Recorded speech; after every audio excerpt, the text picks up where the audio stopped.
world needs more people with curious minds. People who aren't afraid to admit when they don't know something. We need to take the time to encourage more lifelong learners. At least that's my goal with this podcast. I think the future is at stake. But at the same time, I do believe that a more informed population can and will move humanity forward. All we have to do is keep learning.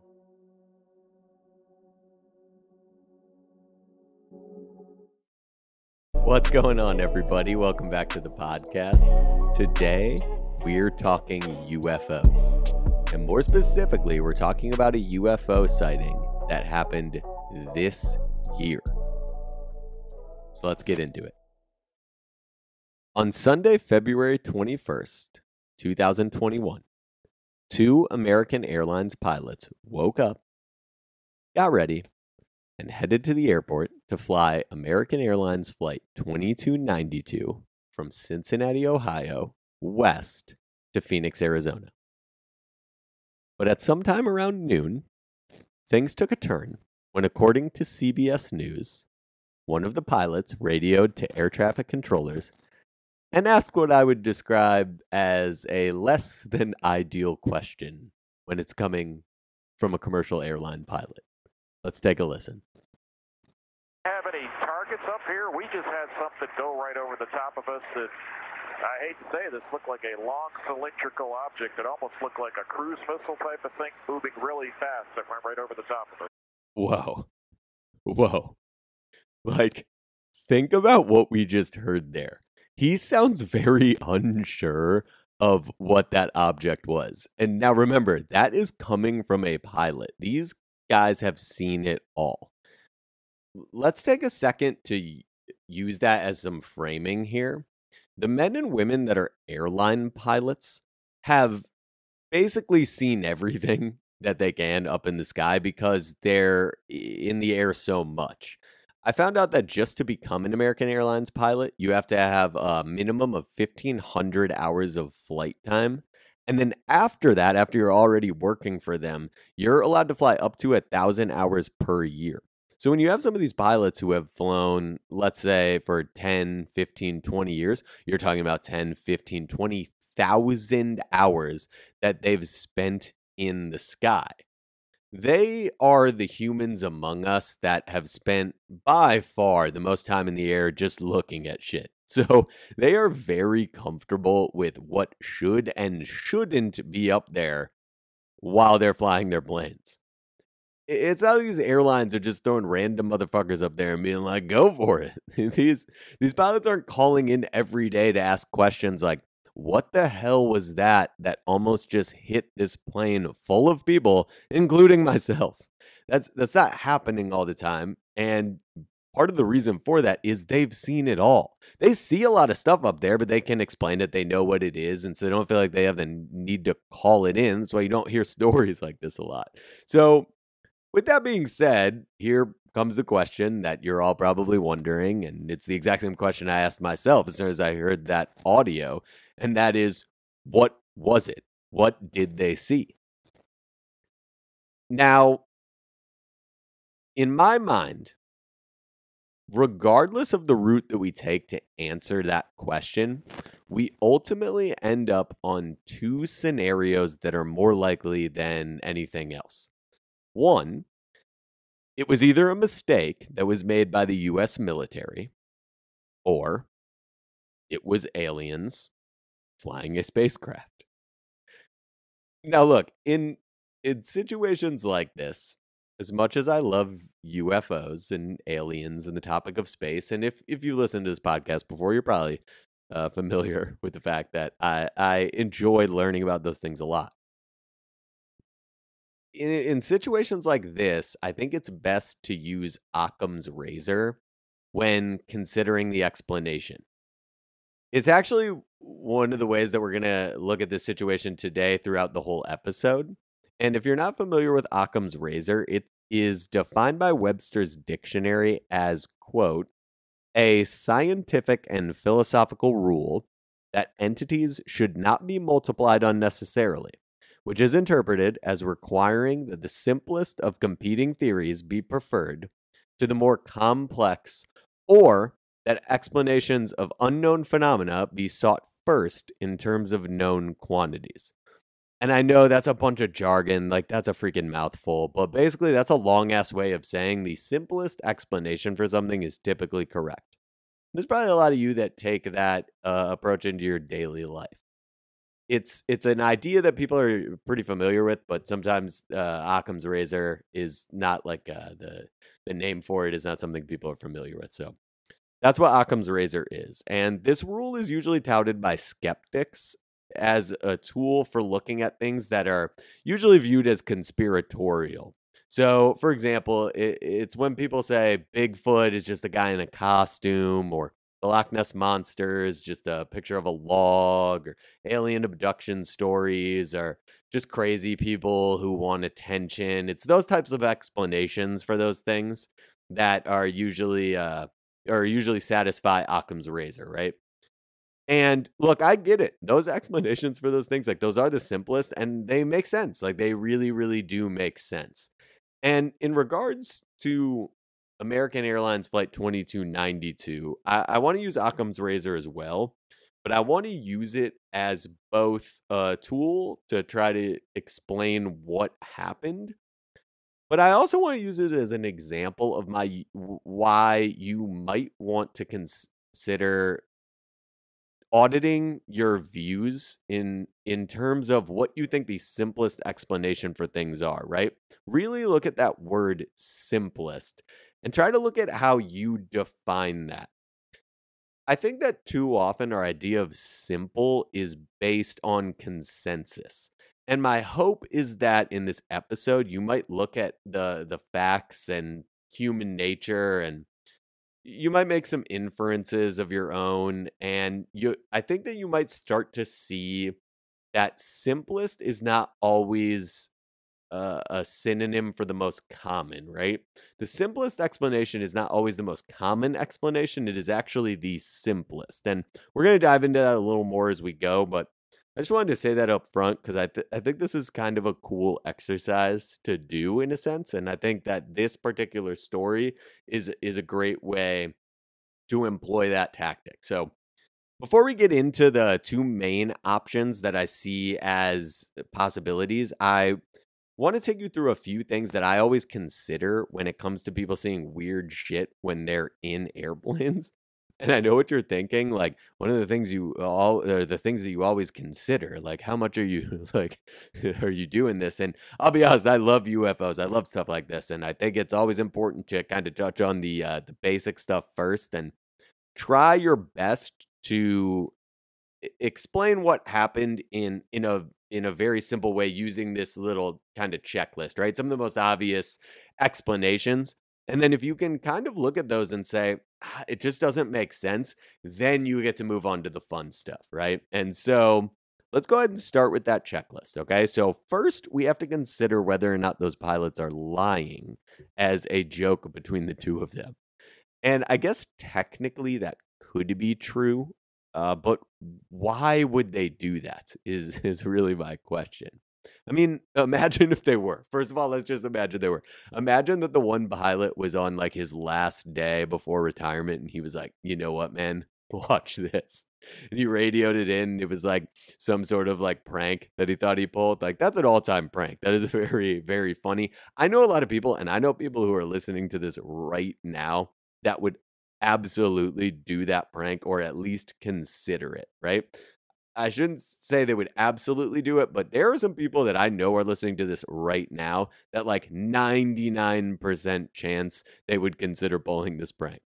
And and r- outside of those people, I don't think I'm the only person that knows people like this. So maybe these pilots are people like that. Maybe they're lying. Maybe it's like a little like, ha ha ha, we pulled it off. We pretended we saw something. But I think unfortunately for that explanation, we would really need to consider that the pilots are basically making dangerous claims. I mean, it's not like people aren't following up on this. It's not like the government isn't curious about this. So they would have to do a bunch of interviews. They would probably be sending planes to up to this area to just check and see if they see something. It just seems like a lot of trouble to go to for kind of a stupid prank. And also, we heard that audio. Like, we all heard the same audio. That doesn't sound like a guy that's like joking around. I don't think a lot of airline pilots are like tricksters when it comes to their job, right? They're not, these guys aren't doing like magic shows for kids or something. Like, their job isn't a job that's based in silliness. It's a serious thing. I don't think a lot of these people fuck around when it comes to their job. So, while I'm not saying it's impossible, it seems very unlikely. And hopefully by the time the pilot that made that radio call is able to talk publicly, because I'm sure he's not able to right now. I'm sure they're looking into this stuff.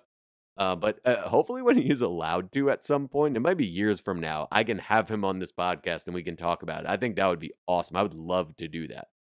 But once again, I just don't know while that is a simple explanation, I don't know that that one makes a ton of sense.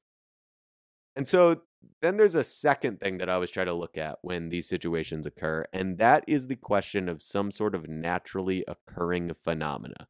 So it's absolutely possible. I mean, like ball lightning is a thing. That's a crazy thing that happens. If you've never heard of ball lightning, you should look it up. Maybe I'll do an episode about it at some point, but you should look it up. It's crazy. There's a lot of like naturally occurring things that happen in the sky and can happen to planes that easily explain stuff that people see, like that passengers see.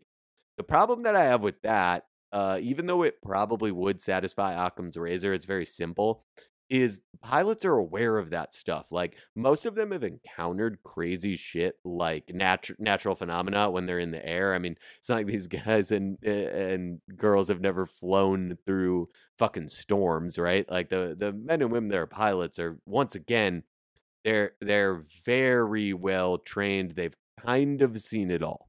And so the phenomena that they haven't experienced themselves, they're at least aware of. So if they haven't experienced it themselves, they probably have friends who have. They're aware that it could happen. And so once again, if it were that, I think they would have mentioned that perhaps.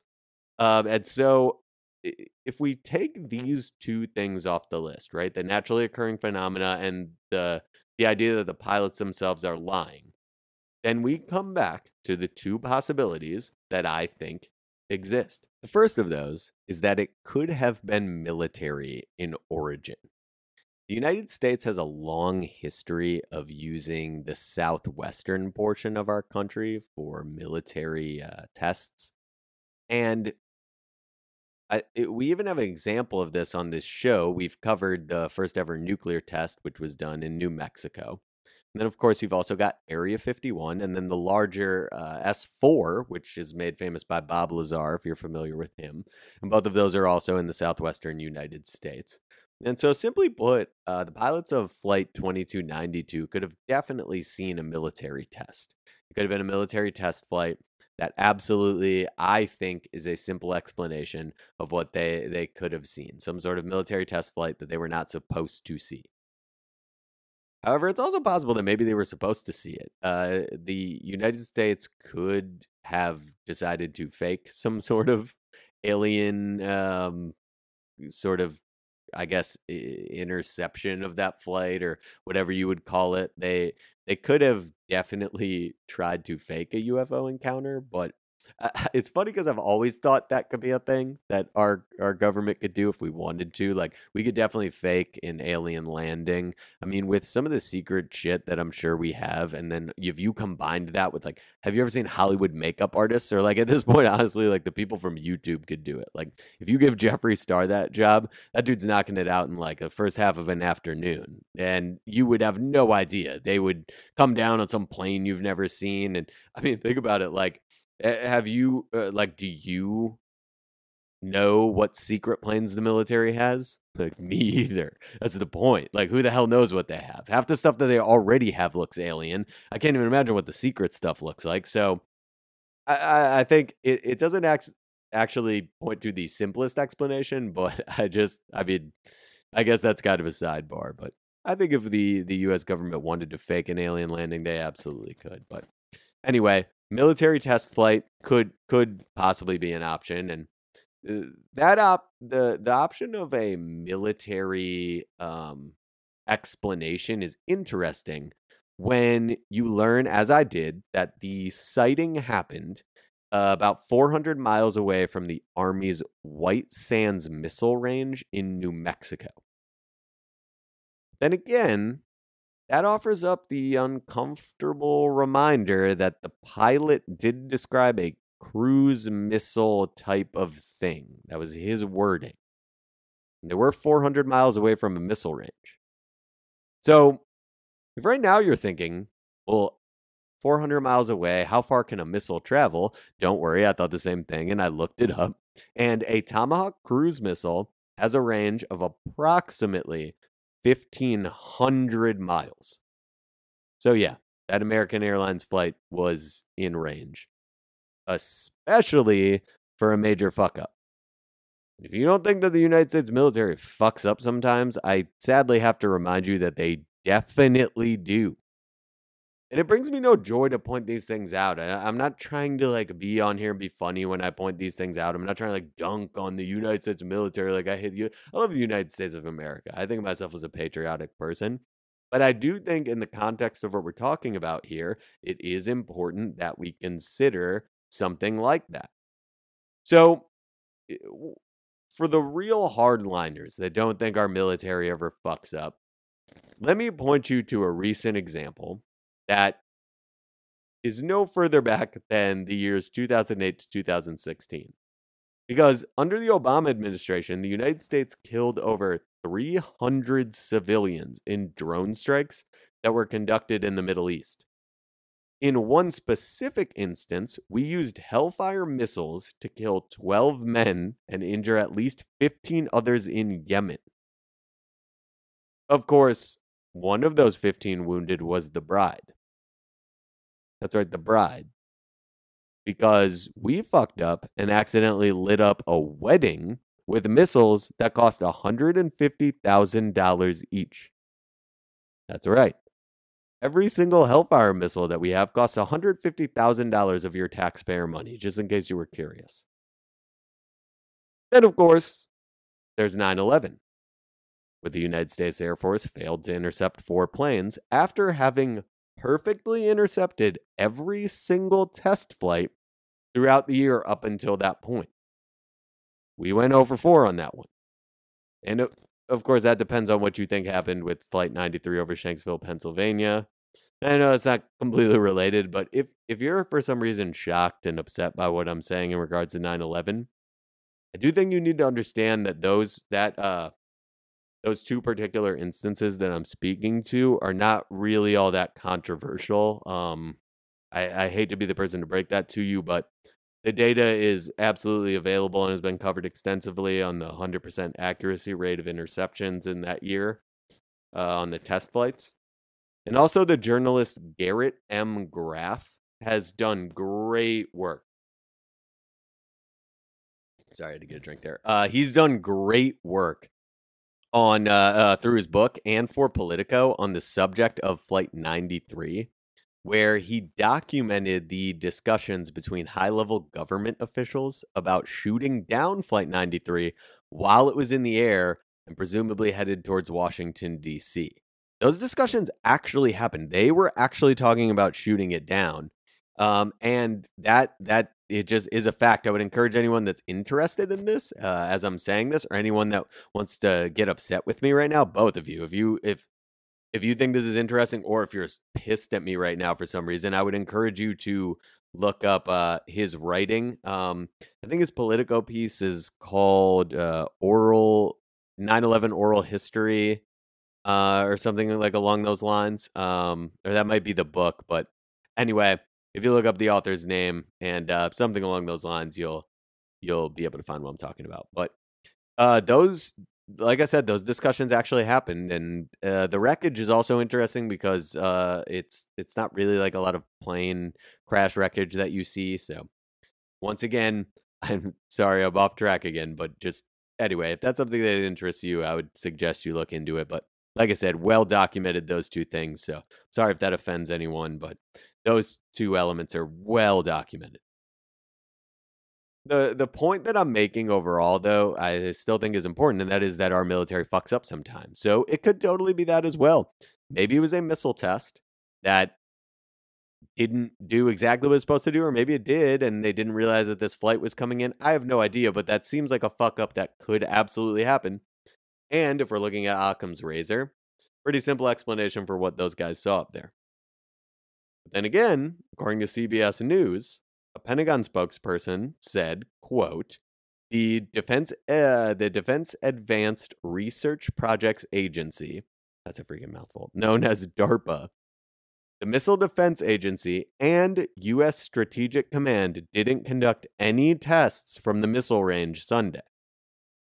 Look, to me, Occam's razor would say that a pilot seeing a missile-shaped object fly over his plane 400 miles away from a missile range, combined with the long documented history of classification of military information in this country, well, that would point to a clear explanation of a fuck up on a missile test and then a subsequent denial of that fuck up by the people that were involved in it. So now basically the validity of the military explanation just boils down to how likely you are to believe that the United States military lies to us at a minimum through omission and classification. That's a personal choice I think you have to make as the person listening, but I do think that if you think they're lying, then I actually see it as a very simple explanation of what this was. Now, if you don't think they're lying, then we come down to one more possible option. It was a UFO. Now, I know that a UFO hardly seems like the most simple explanation of what happened, but this is where I ask you to look at the actual data and science that exists before you make that claim. It is a fact that in our entire Milky Way galaxy, there are more than 3,200 stars with planets orbiting them. And that's just how many of them we've found at this point. According to NASA, our sun is just one of 200 billion, billion, with a B, stars in our galaxy. So some of those stars could also have planets orbiting them that we just aren't aware of yet. But are you really ready to freak out? There are 125 billion galaxies in the observable universe. Bro, come on. Like, just do the math on that one. Like, there's definitely aliens. And I don't say do the math to sound arrogant. I actually say it because there is real math that points to an incredible likelihood that extraterrestrial life exists. Enter the Drake equation. It is explained in Scientific American the following way. Quote, the Drake equation, which the astronomer introduced in 1961, calculates the number of civilizations in our galaxy that can transmit or receive interstellar messages via radio waves. It relies on multiplying a number of factors, each of which quantifies some aspect of our knowledge about our galaxy, planets, life, and intelligence. Those factors include the fraction of stars with extrasolar planets, the number of habitable planets in an extrasolar system, the fraction of habitable planets on which life emerges, and so on. Now look, the Drake equation itself is often scrutinized partly because we haven't observed alien life yet that we know of. But I think the concept of the Drake equation is important, especially combined with the data of just how many stars there are in the universe. We just talked about all the galaxies, all the stars, all the possible planets that could be inhabited. There's a hell of a good chance that there are aliens. And also, keep in mind that according to CBS News, when it comes to this particular American Airlines flight, they said, quote, the Federal Aviation Administration said air traffic controllers didn't see any object in the area of their radar scopes. It's pretty creepy, right? So I bring the discussion back to Occam's razor to give you a thought to consider. If there were aliens and we knew that they existed, then they would be an incredibly simple answer. I mean, the people who already believe in aliens chalk this up to an encounter with a spacecraft because they literally view that as the simplest explanation. Well, guess what, you guys? you can go ahead and put me in that category right there with them. In my mind, it's aliens who flew a little too close to a plane that they weren't supposed to fly right next to. And this is interesting because it doesn't show up on radar and the pilots saw it, but it's like this quick blurb. And you hear about these stories a lot. And it reminds me of this theory that my brother has that I think is fantastic. Basically, what he says is the aliens that we've observed, or the UFOs that we've observed, rather, those could just be the aliens that either haven't figured out how to cloak yet, or they're just choosing not to. And I think that is fascinating because that makes a ton of sense. Like, we're either not exactly dealing with the varsity team and they haven't really figured it out yet, or it's kind of clunky, or they're just choosing not to for whatever reason. I mean, maybe that's a prank to them. I mean, it's phenomenal if it is. They're like, let's see if they freak out, and they shows and they fly off. That's amazing. But I think that's an interesting thought to think about. But here's the thing.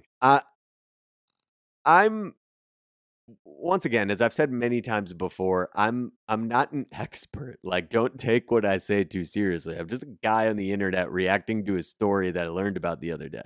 I'm just here to entertain you guys and maybe teach you a little bit of stuff that I learned about recently that I think is cool. But if you don't believe in aliens, it's all good. Like, I might try to convince you still that they exist, but like, I get it. They seem incredibly unlikely to some people, and I understand that. It's all good. I'm hoping maybe I changed a few minds in this episode, but I understand that. Here's the thing, though.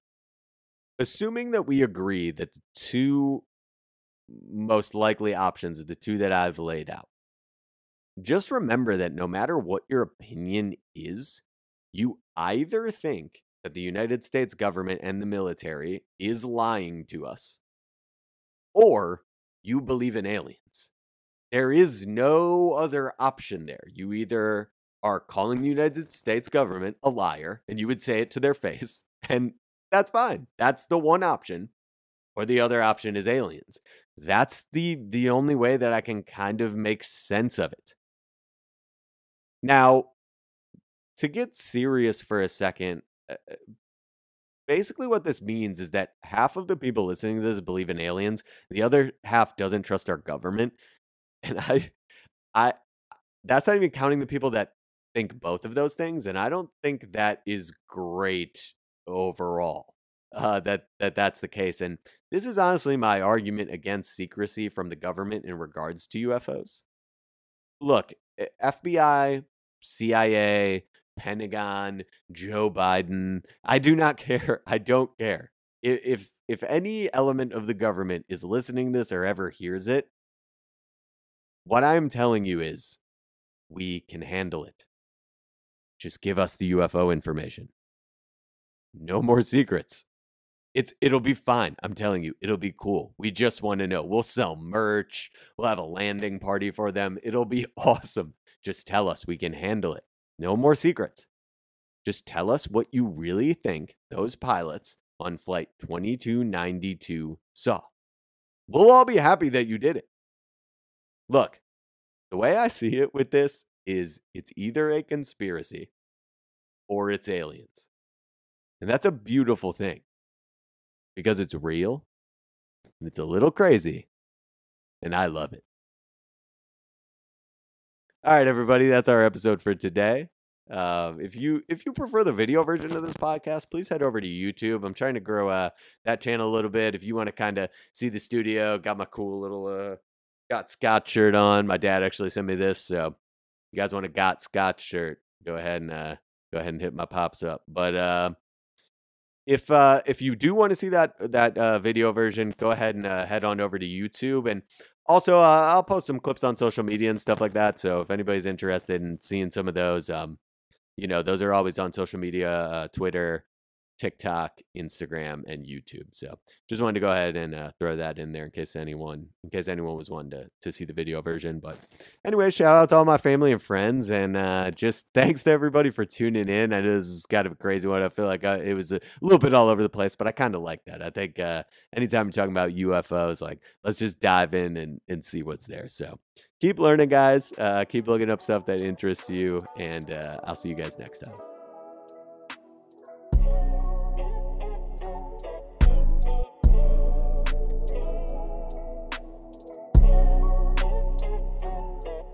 Thank you.